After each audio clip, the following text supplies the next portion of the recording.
नमस्कार बच्चों, उत्तर प्रदेश स्पेशल में आपका स्वागत है दोबारा से। आज हम उत्तर प्रदेश का आधुनिक इतिहास को देखेंगे। ठीक है, हमने उत्तर प्रदेश संबंधित बहुत सारे जो फैक्ट है उनको हम देख लिया है और ये उसी सिलसिले में आपकी अगली वीडियो होने जा रही है और आपके लिए बहुत अच्छे तरीके से नोट्स को प्रिपेयर किया गया है। और आज हम जो आधुनिक उत्तर प्रदेश है उसको हम चीज़ों को अच्छे से देखने वाले हैं। तो चैनल पे जुड़े रहिएगा और अपना एक साथ प्यारा सपोर्ट दो दीजिएगा, चैनल को सब्सक्राइब करके, वीडियो को लाइक करके। ठीक है, तो बात करते हैं 1707 से। ठीक है, मुगलों के पतन से। हमने पिछली वीडियो मुगलों तक के इतिहास को देखा था। अब बात करते हैं मुगलों के पतन से लेके। ठीक है, तो 1770 तक आप जानते हैं कि मुगल साम्राज्य का क्या हो जाता है, पतन हो जाता है। ठीक है, फिर पानीपत का तीसरा युद्ध होता है। कब होता है? 1761 में होता है। 1761 में होता है पानीपत का तीसरा युद्ध। उसके बाद सबसे महत्वपूर्ण और मेन भूमिका निभाता है आपका ये बक्सर का युद्ध 1764 वाला। ठीक है, महत्वपूर्ण भूमिका निभाता है। इसमें बात करें तो मुगल साम्राज्य से शाह आलम द्वितीय और अवध के नवाब शुजाउद्दौला, साथ में बंगाल के नवाब मीर कासिम, इन तीनों के बीच यहाँ पे फाइट देखने को मिलती है। और इसमें ब्रिटिश की तरफ से जो नेतृत्व कर रहा था वो था आपका हेक्टर मुनरो। ठीक है, हेक्टर मुनरो था, वो ब्रिटिश की तरफ से लीड कर रहा था।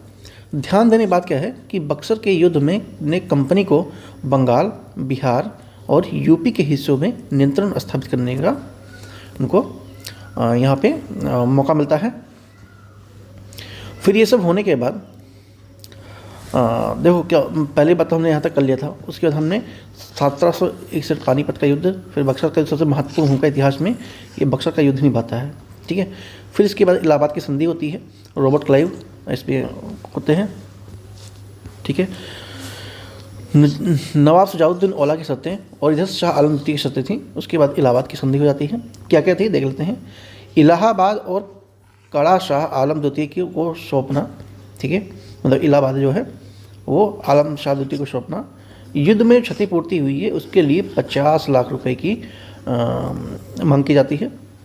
बनारस के जमींदार बलवंत सिंह को संपत्ति का पूर्ण अधिकार देना होगा। ठीक है, ये बनारस के एक जमींदार थे बलवंत सिंह, उनको संपत्ति का पूर्ण अधिकार देना होगा। साथ में शाह आलम द्वितीय की शर्तें देख लेते हैं। इलाहाबाद में कंपनी की संरक्षण निवास करना। ठीक है, मतलब इलाहाबाद में कंपनी ही इनको सिक्योरिटी प्रोवाइड कराएगी। बंगाल, बिहार, उड़ीसा की दीवानी कंपनी को दी जाएगी। तो 26 लाख रुपए वार्षिक इसमें वो वसूलेंगे। निजामत कार्यों के लिए कंपनी को 53 लाख रुपए का प्रावधान किया गया था। तो ये कुछ शर्तें थी। क्लाइव अवध पर कब्जा नहीं चाहता था, इसे मराठा और अफगान के हमलों के खिलाफ बफर स्टेट बनाया जाता था।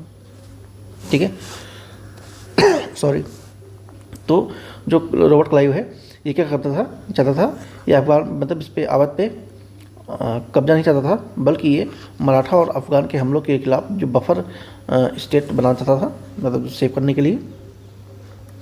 एक बार अवध की कहानी को हम थोड़ा देख लेते हैं। ठीक है, तो ये 1722 से लेके 1756 तक का सफ़र है।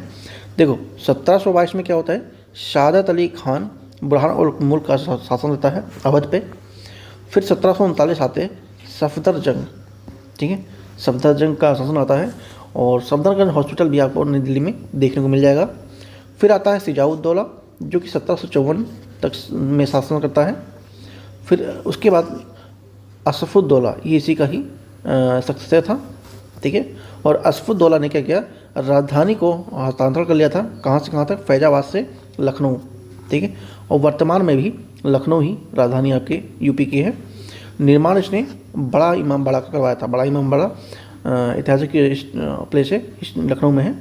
आप लोग जो लखनऊ से होंगे बच्चे वो जानते होंगे, या यूपी से होंगे वो भी जानते होंगे। तो अगर आपसे पूछता है कि राजधानी फैजाबाद से लखनऊ ट्रांसफ़र किसने किया था, तो असफुद्दौला ने किया था। ठीक है, और इसी ने ही बड़ा इमामबाड़ा का निर्माण भी करवाया था। तो ये स्टार मार्क का क्वेश्चन है। ठीक है, इसको मैं मार्क कर देता हूँ, PDF में आपको वहाँ पे मार्क मिलेगा। ठीक है, फिर बात करते हैं 1856 की। इसमें वाजिद अली शाह 10वें और आखिरी नवाब बनते हैं। किसके? अवध के। ठीक है, 10वें और आखिरी नवाब बनते हैं वाजिद अली शाह। लॉर्ड डलहौजी द्वारा कुशासन के लिए आरोप में कुछ शासन के लिए इनके पे आरोप लगता है कि इन्होंने विलय कर लिया था। ठीक है, तो इस तरह से कुछ यहाँ पे स्टोरी रही है अवध की। अब देखते हैं 1857 से पहले नागरिक विद्रोह जो हुए हैं उनको एक बार हम देख लेते हैं। ठीक है, 1857 से पहले उत्तर प्रदेश के नागरिक विद्रोह तो अवध से शुरू करते हैं। अवध में 1799 में वाजिद अली खान ने ब्रिटिश निवास जॉर्ज फेडरिक चोरी का हत्या कर दी और बनारस के नरसंहार भी इसमें शामिल है। ठीक है, जो वाजिद अली खान ने जॉर्ज फेडरिक जो कि ब्रिटिश था उसके घर में चोरी कर हत्या कर दी, बनारस के नरसंहार के लिए यहाँ पर नरसंहार हुआ था उसमें उसने वो निपटा दिया। फिर आते हैं गोरखपुर बस्ती, 1781 की बात है। क्या होता है, मेजर अलेक्जेंडर हन ने अत्यधिक राजस्व की मांग के खिलाफ यहाँ पे उतरते हैं। बरेली की बात कर लें, बरेली की बर्फ़ी फेमस है। तो यहाँ पुलिस कर के खिलाफ शुरू मुफ्ती मोहम्मद एवाज के नेतृत्व में धार्मिक रूप ले लिया यहाँ पर। ठीक है, बरेली में पुलिस कर के खिलाफ मुफ्ती मोहम्मद एवाज एक नेता थे, उनके नेतृत्व में धार्मिक रूप ये ले लेता है। बुंदेलखंड में 1808 से 12 में लक्ष्मण दवा और दरिया सिंह का विद्रोह होता है। अंग्रेजों ने इकरारनामे से इसको दबा दिया था। हाथरस की बात कर लें तो राजा दयाराम का कंपनी के खिलाफ प्रतिरोध यहाँ पे देखने को मिलता है। तो ये कुछ नागरिक विद्रोह थे जो कि 1857 के पहले हुए थे। ठीक है,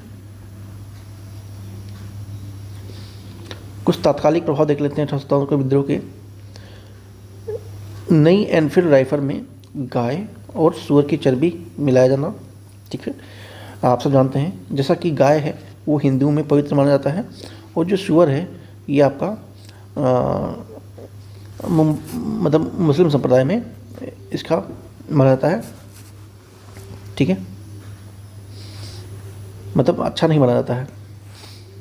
फिर 26 फरवरी को बहरामपुर में सैनिक ने इसको इनकार किया कि हम एनफील्ड क्या होता था, जो एनफील्ड राइफल थी पहले जो गोलियाँ आती थी कारतूस उसको मुंह से खींच के फिर उसमें डालना पड़ता था। तो इसलिए वो धार्मिक इसमें हस्तक्षेप होता है, मतलब धर्म के मामले में हस्तक्षेप करने के खिलाफ करते हैं अंग्रेज और इसी से जो जनता है वो भग जाती है। फिर बहरामपुर में 26 फरवरी को सैनिकों ने इससे इनकार कर दिया क्योंकि जो भारतीय सैनिकों को भर्ती किया था वो कहीं ना कहीं हिंदू मुस्लिम संप्रदाय से थे। फिर उसके बाद 24 अप्रैल मेरठ छावनी में 85 सैनिकों ने इनकार कर दिया। ठीक है, यहाँ पे क्या होता, बहरामपुर में कुछ सैनिकों ने इनकार किया था और यहाँ पे 85 सैनिकों ने मना कर दिया। फिर सबसे इम्पोर्टेंट और महत्वपूर्ण 10 मई मेरठ में विद्रोह शुरू होता है। ठीक है, मेरठ में विद्रोह शुरू होता है और 11 मई को सेना दिल्ली पहुंचती है। ठीक है, बहादुर शाह जफर उस समय के मुगल के नेतृत्व करता थे, उनको सम्राट घोषित करते हैं। ठीक है, और फाइनली यहाँ पे युद्ध शुरू हो जाता है। तो ये कुछ तत्कालिक कारण हैं 1857 के विद्रोह के। ठीक है, बहामी आंदोलन है, इम्पोर्टेंट है, देख लेते हैं।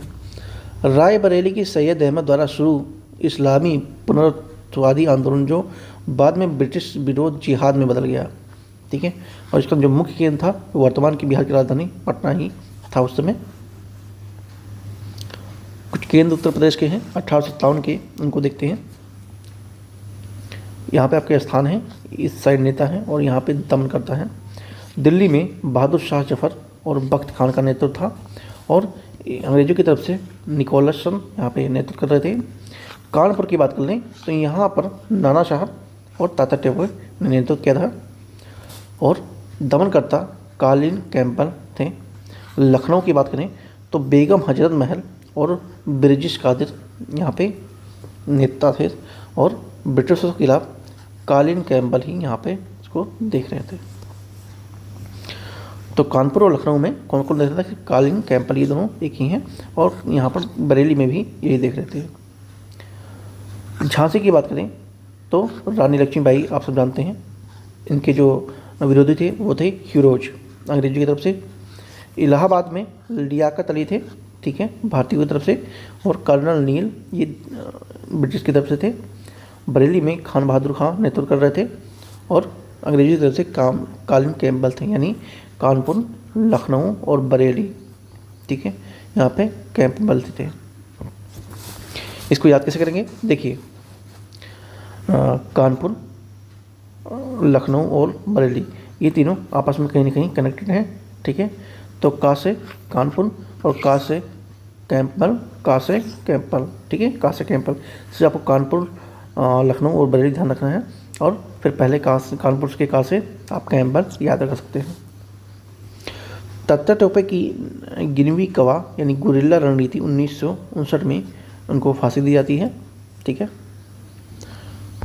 1959 में तत्ता टोपे को फांसी पे चढ़ा दिया जाता है। अब बात करते हैं सफलता और विफलता के कारणों की, ठीक है। EIC और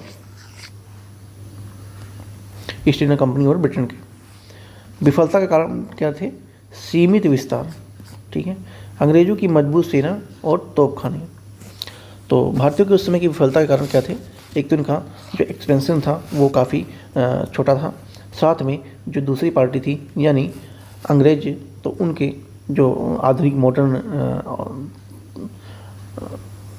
जो युद्ध हैं, कलाएँ हैं, वो उनके पास थी, आधुनिक औजार थे उनके पास, हथियार थे।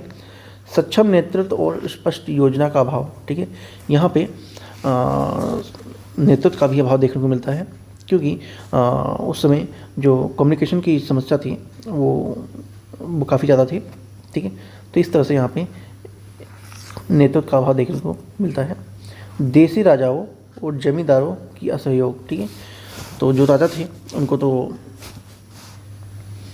वो उनका जो कई सारे राजा हैं जिन्होंने सपोर्ट नहीं किया, तो जमींदार थे, जमींदारों को अंग्रेज क्या करते थे कि उनको पैसे देते थे और वो उनकी तरफ हो जाते थे, जिससे क्या होता था कि जो कहते नहीं है कि घर का भेद लंका है, तो वही वाली कहानी यहाँ पे है। तो जमींदार थे या राजा थे, तो कुछ राजाओं ने तो सपोर्ट किया, लेकिन कुछ जो जमींदार थे ये लगभग 90% जमींदारों ने अंग्रेजों की तरफ जाके मिल जाते हैं, और इस तरह से एक विफलता का सबसे बड़ा कारण कहीं ना कहीं देसी राजा और जमींदार भी बनते हैं, ठीक है।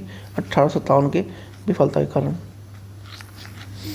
बात करते हैं बड़े परिणाम क्या निकले 1858 में, यानी, ठीक है।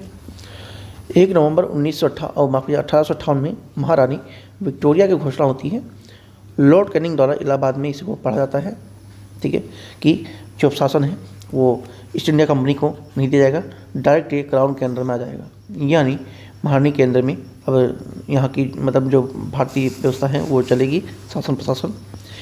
ईस्ट इंडिया कंपनी का यहाँ पे अंत हो जाता है, ठीक है।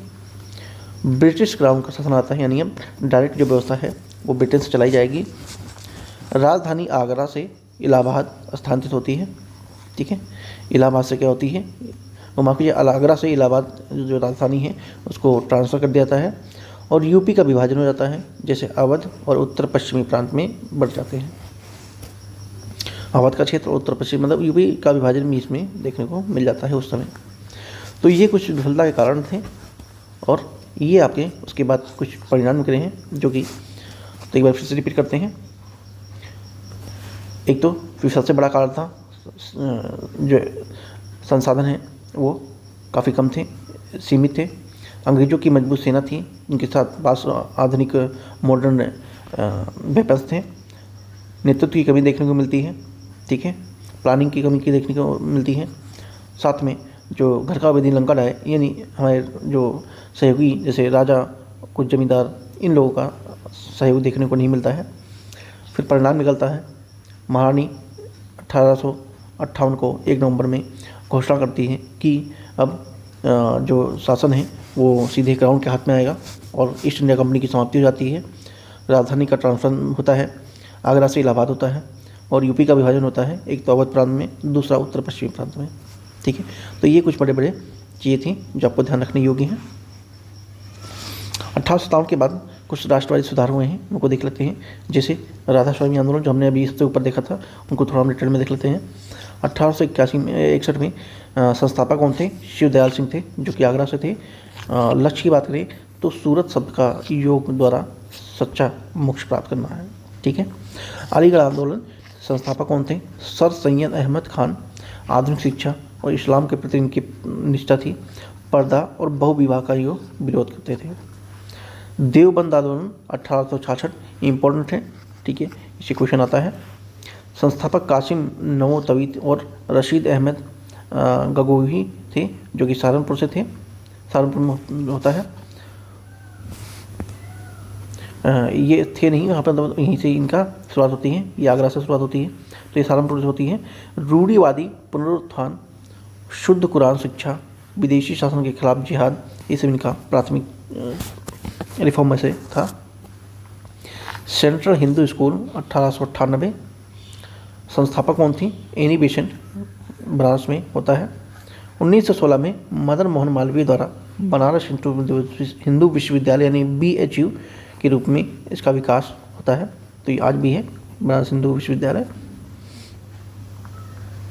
रही बात INC की स्थापना यानी इंडियन नेशनल कांग्रेस की, तो 1885 में होती है।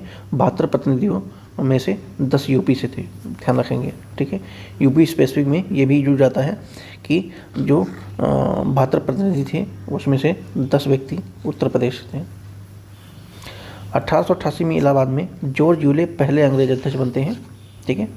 1899 में सीक्वेंस वाइज चलते हैं। 1888 में जॉर्ज यूले पहले अंग्रेजी अध्यक्ष बनते हैं।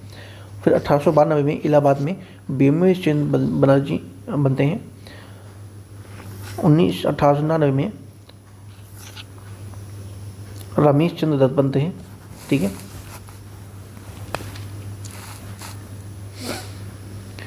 फिर 1905 में बनारस में गोपाल कृष्ण गोखले नरम दल और गरम दल यहाँ पे विभाजन हो जाता है, ठीक है। ये सब यूपी से संबंधित है, ठीक है। 1910 में इलाहाबाद में विलियम बेडर्स बनते हैं, ठीक है। यानी यूपी संबंधित नहीं थे ये, एक्चुअली जो वहाँ पे हुआ था, जो इम्पोर्टेंट पर्सनैलिटी और व्यक्ति हैं उनको दिया गया है। 1925 में कानपुर में सरोजिनी नायडू अध्यक्ष बनती हैं INC की। ये एक्चुअली में इंटरनेशनल कांग्रेस की जो स्थापना के अध्यक्ष थे वो उनके नाम है, ठीक है। 1925 में कानपुर में सरोजिनी नायडू बनती हैं और प्रथम भारतीय महिला के अध्यक्ष के रूप में इनको देखा जाता है। ये अध्यक्षों की लिस्ट है, ठीक है, जो INC की हुई थी, क्या बोलते हैं, क्या कहते हैं उसे, मतलब जो उनकी कमेटी हुई थी, मतलब अधिवेशन हुआ था, तो उसमें उसके ये अध्यक्ष थे। 1936 में जवाहरलाल नेहरू बनते हैं लखनऊ में, और 1946 में मेरठ में JB कृपलानी अध्यक्ष के रूप में देखने को मिलते हैं। लखनऊ अधिवेशन 1916 की बात करते हैं कि ऐतिहासिक मोड़ रहा है, इसको अच्छे से देखेंगे। अध्यक्ष कौन थे उस समय? अंबिका चरण मजूमदार थे। इसमें नरम दल और गरम दल बढ़ जाते हैं, बट नहीं जाते हैं, एक हो जाते हैं, हाँ। भारतीय राष्ट्रीय कांग्रेस और मुस्लिम लीग यहाँ पे धार्मिक अल्पसंख्यकों को प्रांतीय विधानसभाओं में प्रतिनिधित्व की अनुमति यहाँ पे मिल जाती है। तो कुल मिला के यहाँ पे कांग्रेस का एकीकरण देखने को मिलता है। यहीं पे लखनऊ समझौता होता है, लखनऊ समझौता के नाम से ही जानते हैं इसी को, ठीक है। तो आपको वीडियो कैसे लगी बताइएगा। यहाँ पे आपकी वीडियो समाप्त होती है, और चैनल को नए हैं तो सब्सक्राइब जरूर कीजिएगा, और वीडियो को लाइक करना बिल्कुल ना भूलें। और PDF के लिए आप टेलीग्राम से हमारे जुड़ सकते हैं, वहाँ से आपको इसकी फ्री PDF दी जाती है, फ्री ऑफ कॉस्ट PDF दी जाती है, ठीक है। तो मिलते हैं नेक्स्ट वीडियो में। Thank you so much.